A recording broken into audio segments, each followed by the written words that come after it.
দাদা ও দিদিরা দেখেন তো এটা কিসের বাচ্চা বলতে পারেন নাকি? আমাদের এলাকায় তো অনেকজনে বলতেছে এটা পেশার বাচ্চা।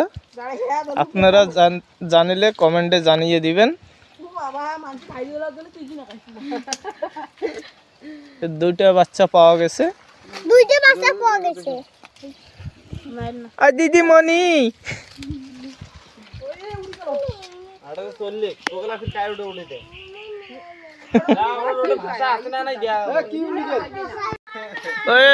বাচ্চা দুইটার ভাষার উদ্দেশ্যে আমাদের নাতি হচ্ছে দাদু ভাই আমার, তার নিচে আমার ভাতিজা। ভাতিজা এদিকে একটু দেখো, ভাতিজা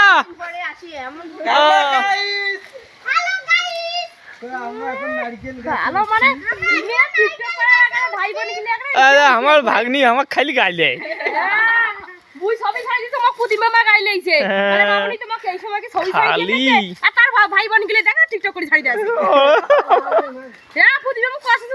মনে নাই ও তাকে জাদুর পেছাদ ধরি মুই